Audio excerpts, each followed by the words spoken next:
അസ്സലാമു അലൈക്കും വറഹ്മത്തുള്ളാഹി. സ്നേഹം നിറഞ്ഞ സഹോദരങ്ങളെ, ഇസ്ലാം നമുക്ക് നിശ്ചയിച്ച പുണ്യകർമ്മങ്ങളിൽ ഒന്നാണ് ബലിയറുക്കുക എന്നുള്ളത്, ബലികർമ്മം നിർവഹിക്കുക എന്നുള്ളത്. ഉദ്ഹിയ്യത്ത് എന്ന് അറബിയിൽ പറയാറുണ്ട്. ഈ ഒരു കാര്യം ബലിപെരുന്നാളിനോടനുബന്ധിച്ചാണ് ഉദ്ഹിയ്യത്ത് കർമ്മം നമ്മൾ നിർവഹിക്കാറുള്ളത്. ഇത് നിർവഹിക്കുന്ന സമയത്ത് ഒരു വിശ്വാസിക്ക് ലഭിക്കാവുന്ന ചില കാര്യങ്ങളുണ്ട്. ഒന്ന്, അള്ളാഹുവിനെ ആരാധിക്കുന്നതിൻ്റെ ഒരു രൂപത്തെ സ്വീകരിക്കുന്നു എന്നുള്ളതാണ്. അള്ളാഹുവിനെ ആരാധിക്കുവാൻ വിവിധങ്ങളായ രൂപങ്ങളുണ്ട്. അതിൽ അള്ളാഹു അനുവദിച്ച ഒരു രൂപത്തെ നമ്മൾ സ്വീകരിക്കുന്നു എന്നുള്ളത്. പ്രവാചകൻ ഇബ്രാഹിം നബി അലൈഹിസ്സലാമിൻ്റെ ഒരു മാതൃക പിന്തുടരുന്നു എന്നുള്ളത്. പ്രവാചകൻ മുഹമ്മദ് സ്വല്ലല്ലാഹു അലൈഹി വസല്ലമയുടെ ഒരു സുന്നത്ത് നമ്മളുടെ ജീവിതത്തിൽ പ്രാവർത്തികമാക്കുന്നു എന്നുള്ളതും ഇതോടൊപ്പം തന്നെ നമുക്ക് ലഭിക്കുന്ന കാര്യങ്ങളിൽ ഒന്നാണ്. മറ്റൊന്ന്, നമ്മളൊരു സ്വതക്ക നൽകുവാൻ തയ്യാറാകുന്നു എന്നുള്ളതാണ്. നമ്മളുടെ സമ്പത്ത് ചെലവഴിച്ച് ഒരു ബലിമൃഗത്തെ വാങ്ങി അത് അറുത്ത് മറ്റുള്ള ആളുകൾക്ക് അത് വിതരണം ചെയ്യുന്നതിലൂടെ ഒരു സ്വതക്ക കൂടി അതിലൂടെ നമ്മൾ നിർവഹിക്കുന്നു. അതല്ലെങ്കിൽ ആ ഒരു സ്വതക്ക നിർവഹിക്കുന്ന രീതിയിലേക്ക് നമ്മൾ എത്തുന്നു. മറ്റൊന്ന്, അള്ളാഹുവിനെ ശുക്ർ ചെയ്യുവാൻ നമ്മൾ തയ്യാറാകുന്നു എന്നുള്ളതാണ്. അള്ളാഹു സുബ്ഹാനഹു വ തആല നമുക്ക് നൽകിയിട്ടുള്ള അനുഗ്രഹങ്ങളിൽ നിന്നുമാണ് നമ്മൾ അതിലേക്കുള്ള ചെലവെടുക്കുന്നത്. അതോടൊപ്പം തന്നെ അത് അള്ളാഹുവിൻ്റെ പ്രകടമായി ശുക്ർ ചെയ്യുന്നതിൻ്റെ ഒരു ഭാഗം കൂടിയാണ് ഈ ഉദ്ഹിയ്യത്ത് കർമ്മം നിർവഹിക്കുക എന്നുള്ളത്. മറ്റൊന്ന്, തഖ്വ നമ്മൾക്ക് ഉണ്ട് എന്ന്, അല്ലെങ്കിൽ തഖ്വ അള്ളാഹുവിനെ സൂക്ഷിക്കുന്നവരാണ് എന്ന് മനസ്സിലാക്കാവുന്ന രീതിയിലുള്ളൊരു അടയാളമായും വേണമെങ്കിൽ നമുക്കിതിനെ സ്വീകരിക്കാം. അള്ളാഹു സുബ്ഹാനഹു വ തആല പരിശുദ്ധ ഖുർആനിലെ സൂറത്ത് ഹജ്ജിലെ 37-ാമത്തെ വചനത്തിലൂടെ പറയുന്നത്, ലൻ യനാലല്ലാഹു ലുഹൂമുഹ വലാ ദിമാഉഹ വലാകിൻ യനാലുഹു തഖ്വ മിൻകും. അള്ളാഹുവിലേക്ക് അതിൻ്റെ ഇറച്ചിയോ മാംസമോ എത്തിച്ചേരുന്നില്ല, മറിച്ച് എത്തിച്ചേരുന്നത് നിങ്ങളുടെ തഖ്വയാണ് എന്നുള്ളതിലൂടെ അള്ളാഹു സുബ്ഹാനഹു വ തആല നമ്മളോട് പറയുന്നത് അത് തഖ്വയുടെ ഒരു ഭാഗം കൂടിയാണ്. ഏതൊരു ആരാധനയുടെയും പരമപ്രധാനമായ ലക്ഷ്യം പരലോക വിജയം ഉണ്ടാവുക, അതോടൊപ്പം തന്നെ തഖ്വ ഉണ്ടാവുക, തഖ്വ നേടിയെടുക്കുവാൻ സാധിക്കുക എന്നുള്ളത് തന്നെയാണ്.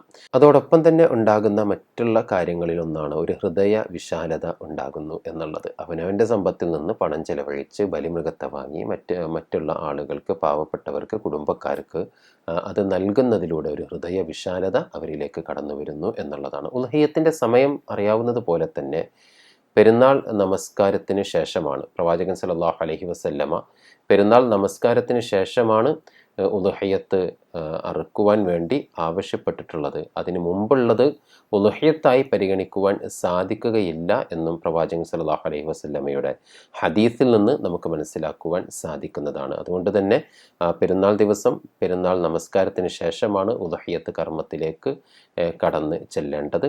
അതോടൊപ്പം ഇതിൽ അയ്യാമു തശ്രീഖിൻ്റെ ദിവസങ്ങളിലും ബലി കർമ്മത്തിൽ പങ്കാളികളാവുകയും ബലികർമ്മം നിർവഹിക്കുകയും ചെയ്യാവുന്നതാണ്.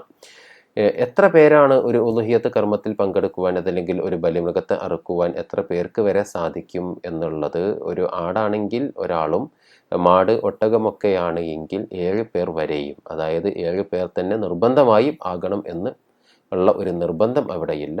സാധ്യമാകുന്ന ആളുകൾ എത്രയാണോ ആ രീതിയിൽ അതിലേക്ക് പോകാവുന്നതാണ്. 7-ൽ കവിയരുത് എന്നുള്ളതാണ് മനസ്സിലാക്കുവാൻ സാധിക്കുന്നത്.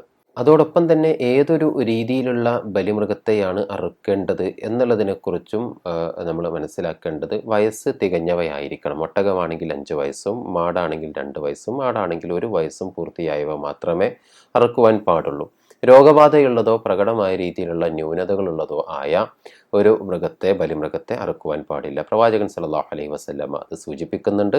ഉദ്ഹിയ്യത്ത് അറുക്കപ്പെടുന്നവയിൽ മാറ്റി നിർത്തേണ്ടവ ഏതൊക്കെയെന്ന് ചോദിച്ചപ്പോൾ അദ്ദേഹം പറഞ്ഞിട്ടുള്ള മറുപടികളിൽ 4 രീതിയിലുള്ളത് പറയുന്നുണ്ട്.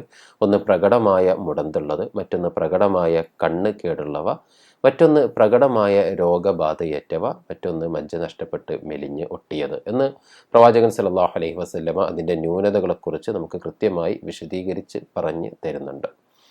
അതിനാൽ തന്നെ ഏറ്റവും ആരോഗ്യകരമായതിനെ, ഏറ്റവും നല്ലതിനെ അറുക്കുവാൻ തയ്യാറാവുക എന്നതും ഏറെ പ്രാധാന്യത്തോടു കൂടി നമ്മൾ മനസ്സിലാക്കേണ്ട കാര്യമാണ്. ഉദ്ഹിയ്യത്തിൻ്റെ മാംസത്തിൽ നിന്ന് ഉദ്ഹിയ്യത്ത് നിർവഹിച്ചവൻ, ബലികർമ്മം നിർവഹിച്ചവരാരാണോ അവർക്ക് ഭക്ഷിക്കാവുന്നതാണ്. അത് ഒരു സുന്നത്തും കൂടിയാണ്. പ്രവാചകൻ സല്ലല്ലാഹു അലൈഹി വസല്ലമ അറുക്കുകയും അതിൽ നിന്ന് ഭക്ഷിക്കുകയും ചെയ്തിട്ടുണ്ടായിരുന്നു എന്ന് നമുക്ക് മനസ്സിലാക്കുവാൻ സാധിക്കുന്നുണ്ട്. അതോടൊപ്പം തന്നെ അത് കുടുംബങ്ങൾക്കും അത് നാട്ടിലെ ഫക്കീറായ പാവപ്പെട്ട ആളുകൾക്കും വിതരണം ചെയ്യുകയും വേണം. ഇങ്ങനെ 3 രീതിയിൽ ബലിമാംസത്തെ ഉപയോഗിക്കാമെന്ന് പണ്ഡിതർ ഓർമ്മപ്പെടുത്തുന്നുണ്ട്. ഒന്ന് സ്വയം ഭക്ഷണമോ സ്വന്തത്തിനുള്ള ഭക്ഷണമായും, മറ്റൊന്നൊരു ഹദിയയായും, അതോടൊപ്പം തന്നെ സ്വതക്കയായും ഈ ബലിമാംസം നൽകാവുന്നതാണ്. ബലിമാംസത്തിൽ നിന്ന് അമുസ്ലിമീങ്ങൾക്കും നൽകാവുന്നതാണ്. അതിനെ ഇസ്ലാം ഒരിക്കലും വിരോധിക്കുന്നുമില്ല. ഉളുഹിയ്യത്ത് കർമ്മത്തിൻ്റെ, ബലികർമ്മത്തിൻ്റെ നിയ്യത്ത് ദുൽഹിജ്ജ മാസം പിറക്കുന്നതിന് മുമ്പ് തന്നെ വേണം എന്നുള്ള ഒരു നിർബന്ധമില്ല. എന്നാൽ ദുൽഹിജ്ജ മാസം പിറന്നതിന് ശേഷമാണ് ഒരാൾ ബലിയിറക്കുവാൻ ഉദ്ദേശിക്കുന്നത് എങ്കിൽ അയാൾക്ക് അങ്ങനെ തന്നെ ആകാവുന്നതുമാണ്. പലപ്പോഴും ദുൽഹിജ്ജ 1 ശേഷം മുടിയും നഖവും നീക്കം ചെയ്യാൻ പാടില്ല, അത് ഹറാമാണ്. അത് പലപ്പോഴും ഈ ബലികർമ്മത്തിൻ്റെ പ്രതിഫലത്തെ നഷ്ടപ്പെടുത്തും എന്നുള്ള ഒരു രീതിയിലുള്ള പ്രചാരണങ്ങൾ ഉണ്ടാകാറുണ്ട്. പക്ഷേ പ്രവാചകൻ സല്ലല്ലാഹു അലൈഹി വസല്ലമയുടെ ഒരു സുന്നത്താണ്. അത് ഇല്ലാതെയായി എന്ന് കരുതി അതിലെങ്കിൽ മുടിയോ നഖമോ എടുത്തു പോയി എന്നുള്ളത് കൊണ്ട് ബലിയുടെ ഏതെങ്കിലും തരത്തിലുള്ള പ്രതിഫലത്തിന് അത് കോട്ടം തട്ടുന്നില്ല. എന്നാൽ അത് പ്രവാചകൻ്റെ ഒരു സുന്നത്തായി തന്നെ നമ്മൾ മനസ്സിലാക്കുകയും വേണം. ഇത്തരത്തിൽ ഏറ്റവും നല്ല രീതിയിൽ അള്ളാഹുവിനോടുള്ള ആരാധന എന്നുള്ള രീതിയിലും, അതോടൊപ്പം തന്നെ പ്രവാചകൻ്റെ സുന്നത്ത് സ്വീകരിക്കുന്നു എന്നുള്ള രീതിയിലും ഈ ഒരു ഉദ്ഹിയ്യത്ത് കർമ്മത്തെ നമ്മൾ സ്വീകരിക്കുകയും നമ്മുടെ ജീവിതത്തിൻ്റെ ഭാഗമായി കൊണ്ടുപോകുവാൻ ശ്രമിക്കുകയും വേണം. അള്ളാഹു അതിനുള്ള തൗഫീഖ് നൽകി നമ്മെ ഏവരെയും അനുഗ്രഹിക്കുമാറാകട്ടെ. അസ്സലാമു അലൈക്കും വറഹ്മത്തുള്ളാഹി വബറകാതുഹു.